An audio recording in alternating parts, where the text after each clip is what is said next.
Perfect. So thank you so much, and really big shout out to everyone watching at Metagame. Thank you for the invitation. It's a big pleasure to be here. I've been a big fan of Metagame since I discovered it, and I think it has boundless potential and really a chance to introduce, the sort of metaverse and connect it to the physical verse. And in some ways, that's actually also at the heart of where we are coming from at Ark. So Project Ark started about 7 to 8 months ago. I started actually with a TED Talk. I was hosting the TEDx countdown sessions here in Hong Kong, and one of our speakers was coming from the WWF, and she actually has been instrumental in creating the ivory ban in Hong Kong that prevents ivory from being transported through and really cutting down the sort of illegal animal trade. And she told this heart-wrenching story over 15 minutes about literally encountering the last animals of species, not only once, but multiple times. And around this time, I've been in Bitcoin for a while. I bought some Bitcoin in 14 and then, sort of got involved in the Ethereum stuff around 17. So I sort of seen the evolution of the space evolve. But I was really struck by the fact that actually, as the world moves forward, we are actually creating, and there's a lot of background noise, I apologize if you guys can hear it. We're creating physical scarcity with our actions. We're literally decreasing the amount of biodiversity that exists in the world. And so what I wanted to do is really address that and recognize it through the idea of NFTs. And so that became the genesis of Ark. And Ark is really named after Noah's Ark, right? It's actually the idea that we should take stewardship over the animals on our planet. The human beings, we have the agency to sort of address this, and we need to recognize it. And so that's really where the name comes from. And over the last 7 8 months, what we've managed to accomplish, and we're very proud of, is actually to build our own functioning, sort of vertically integrated stack. So we have Ethereum contracts on the back end, a web domain on the front end, and this allowed us to win the confidence and collaboration of the World Wildlife Fund, which is the largest NGO dedicated to endangered animal protection in the world. And so they have a division called Panda Labs, which is the division responsible for innovation projects. Previous to ourselves, Panda Labs has had two other collaborators. One of them was Consensus, and the other one was Boston Consulting Group. And so we are basically the third collaboration that Panda Labs has done, and we are very excited to sort of pioneer the use of NFTs to actually protect and conserve our animals. So with that, I'm going to let Mihai introduce himself a little bit. Then share a little bit of personal story, and then share a little bit of where we are currently with Ark and what the vision of that looks like. We prepared a little presentation for you guys as well. So Mihai, go ahead. Yeah, thank you, Max, and hello everyone. It's very nice to be here. And I'm originally from Romania, and I've always been passionate about how we can actually have an impact and actually doing good. So my background, it's basically sort of mix of business professional skills and NGO sector work. I've been involved for almost 6.5 years in various NGO institutions and youth organizations, where I led a couple of organizations, one of them being a sort of mini Aspen of forming worldwide readers with excellent teachers from the States. And after some experience, after moving around a bit, I got myself in a canyon project where I was part of a reduction emission, and basically I was involved in this project which distributed solar lamps and cook stoves, and got me thinking more about climate change, sustainability, and what can we do about it, right? And since last year, I got involved with Carbon Base and sort of built gradually this relationship with WWF, where we can actually build and bring on board a new model of funding, because a lot of the alternatives that are out there in terms of just giving money, it feels enough. And yeah, I mean, we started from very small testing and designing various solutions. And now it feels like the project has a really strong shape and it's ready to tackle on and bring a bigger vision that Max will show in a second. Um, so yeah, Max, if you want to take Yeah, this, can I'll we share share the the screen, screen. Mihai? Can you share screen and Yep, I'll keep talking? yep. Sure. So really, Ark is two parts, right? The first part is the recognition that NFTs are a powerful way to create meaning in the world.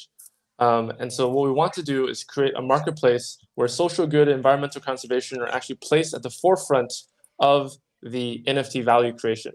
And literally today, Bebo actually announced with Cristina Figueres, something very similar along the lines. So we're literally in the thick of it. So just going to go through these slides a little bit with you guys. Next slide. The first slide is that the team from Ark really has a strong background from international development and organization. So these are pictures of all of the organizations that the founding team of Ark have previously already worked with, right, as a very small team. Next slide. And the advisors we've managed to curate for Ark also, sorry, Mihai, you're sharing. Oh, okay. Yeah, so the advisors we're working with are really top-notch people. So the left-hand side is Joe Colombano. He is the former economic advisor to Ban Ki-moon for 6 years. He actually made the 17 SDGs that we use right now, and as a business reference for every company in the world. And he's also assuming a new huge role in the UN, in the coming future. Lewis is the managing director of carbon markets at Barclays and one of the senior advisors to the UK government on carbon and environmental markets. Alex is the managing director and chairman of the board of AT Kearney, a global consulting company. And finally, Yiheng actually is this amazing gentleman who, after a long career at BASF as a sustainability lead, he actually became the first Asian executive committee member of the Club of Rome. The Club of Rome, as some of you guys know in the audience, is basically the world's largest gathering of ex-heads of state.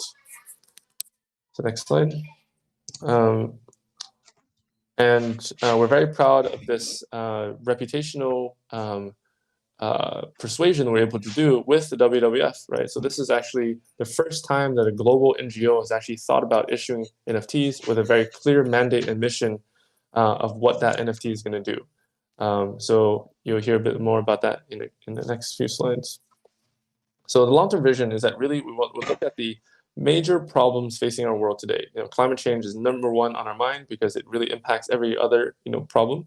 But beyond climate change, we also have key problems in food, in healthcare, in quality education, in reduced inequalities, and also protecting animals, on and off land.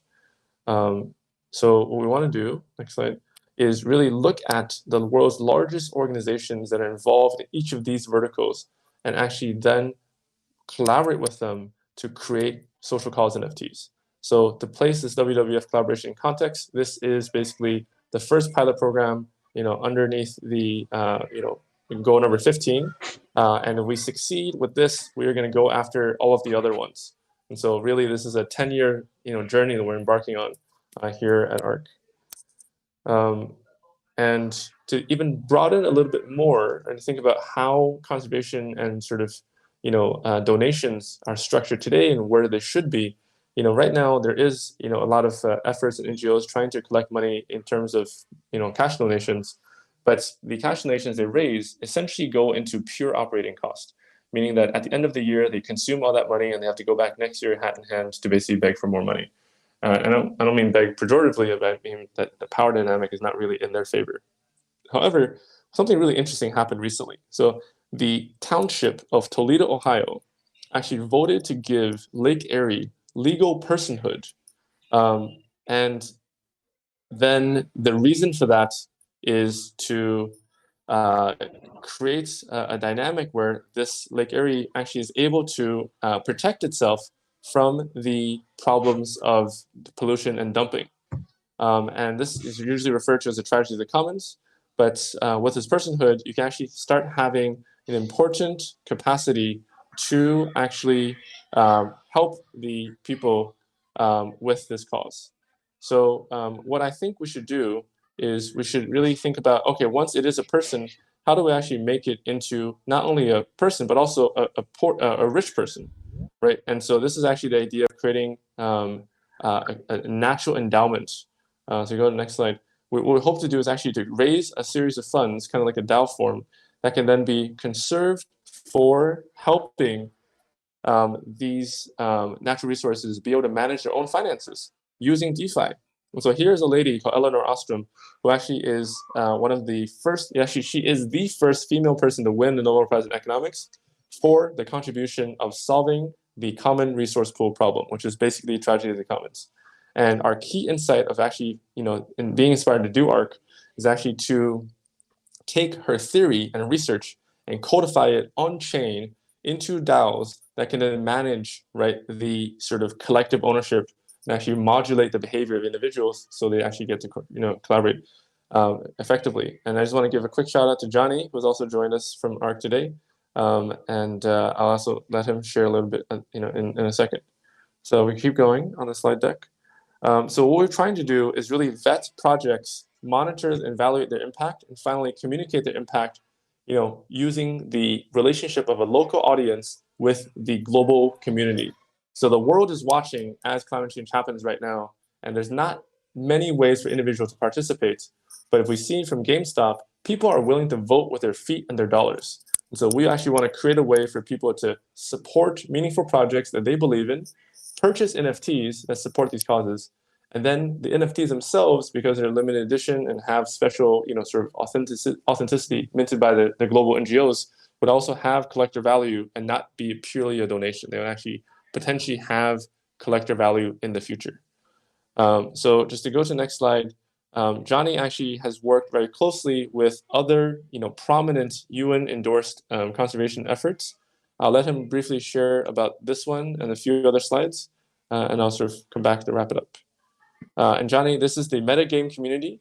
We've been invited by their leadership to have a chance to share Project Ark to a wonderful group of Discord as well as online audience. That's our context. Yeah. So basically, this is one of the next projects that we hope to support with Project Ark. It's the Nashulal Conservancy. It's Africa's first indigenous-owned and operated nature conservancy, right next to the Maasai Mara, which was one of the 8 wonders of the world that was voted a few years back. But they actually won the UN Equator Prize for Biodiversity in 2020. And essentially, what it is it's a project that is leasing land off of indigenous Maasai families, preventing selling off and partitioning off of the land to whether it be foreign cattle ranches or new massive tourist camps, because obviously that has quite the effect on migration and patterns for the animals. But it's not just simply an animal conservation effort. I mean, this project is funding 3 primary schools, the Maasai Mara's first library, the Maasai Mara's first vocational institute, anti-female genital mutilation campaigns, women's economic empowerment, preventing erosion on the different waterways. There's just a multitude of projects that this this conservancy has brought tens of thousands of Maasai families to come around. And one of the things that we're currently building is the Natipa Cafe, which means the Stories Cafe. And essentially, we're building a community center of sorts to actually codify all of the indigenous knowledge, share that with the world, and do so in a very respectful and cooperative manner with the local community. Now, if we're going to look at how to do NFTs on this project, there's just a multitude of amazingly immersive artistic creative things we could do. We could have some of our sound engineers that we have on the project, which are, phenomenal musicians, could go and work with local Maasai to, actually create songs using their traditional, chants and hymns and all that good stuff. And then, there's the big 5, the lion, the leopard, the rhino, the elephant, and the buffalo. It's just. Can we go to the next slide? Yeah, so it's exciting. So yeah, this was some of the ideas that we did have. Oh, you want me to go to the next one? Yeah, go ahead. So we have yet to put pen to paper, but we have spoke now to, I think, 3 different individuals, all in separate conversations that reach out to us with National Geographic. They have, obviously an incredible online presence, and they are extremely passionate about conservation efforts. So what we're looking to do is tap in with the most recent one that we had a conversation with is an Emmy Award-winning filmmaker for National Geographic. And we're actually looking to do a project that protects the old growth, what they call mother trees in Western Canada and the US. 4,000-year-old trees that simply can't be replaced. And they actually communicate with one another through the mycelial network in the soil. And he has an amazing bunch of ideas on how to make this into a tangible NFT project. And at the end of the day, we just simply want to connect passionate artists with really communicative and emotionally evocative storylines with purpose-driven buyers that can collect something that's unique and rare and will hopefully continue to have value, and at the same time put money into the pockets of the people that are doing incredibly impactful work on the ground. So just going through this really quickly, we actually have done a lot of work in terms of architectural development and backend.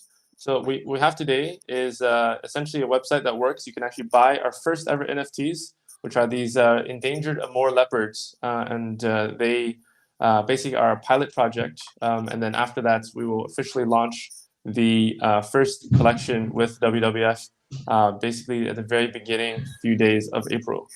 And we're in the process of actually designing the DAO governance and the voting mechanisms, as well as the auction, so you can actually have a efficient and gas efficient auction actually for the NFTs themselves. So just show you two screenshots. This is kind of an architecture flow, and then this, so we can keep going. And then we have a pilot. So these are beautiful, beautiful leopards. These are the most endangered big cats left on the planet. There's only 84 of them in the world. And so we made 84 NFTs that symbolize their existence. And we sort of did an MVP going all the way through the backend, and being able to show that the NFTs you purchase through Ark actually are OpenSea compatible as well. And in terms of team, right? So we have two of the most important members of Ark here today, Mihai and Johnny. And we also have a corresponding technology team and a sort of broad vision after that.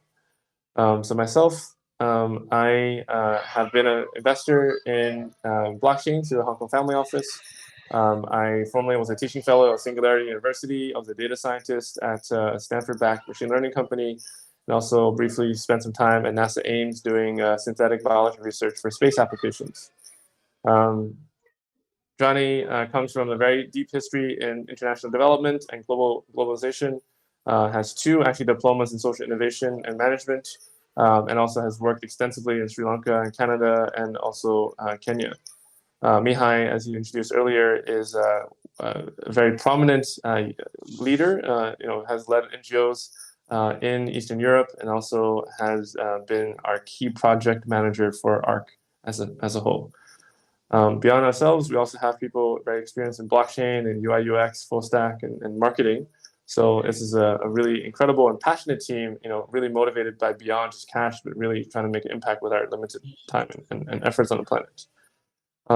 And just to conclude and leave space for questions, I would love to have Mihai share with you guys a brief video with both sound and also images of one of the Ark eggs that we are planning for the auction.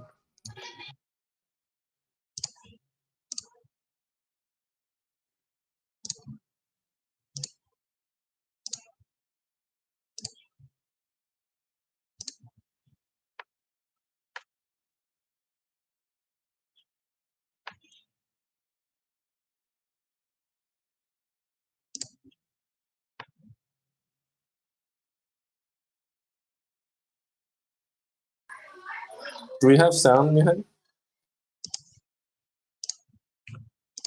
Sorry, This doesn't actually play the sound for clips, I've noticed.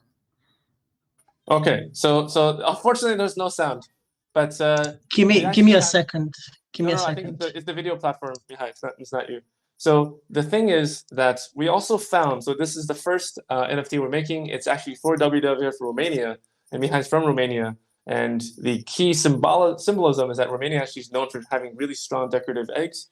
So the audio engineers who are working on the project actually then purchased Romanian musical instruments from the internet, brought into the studio, and recorded songs that actually accompany the eggs, right? And so you have to think about it.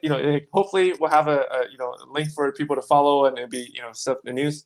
But unfortunately, it might not come fully across through this format. But I just want to share with you how authentic and motivated the artists are to actually make something that actually is really related to the cause here.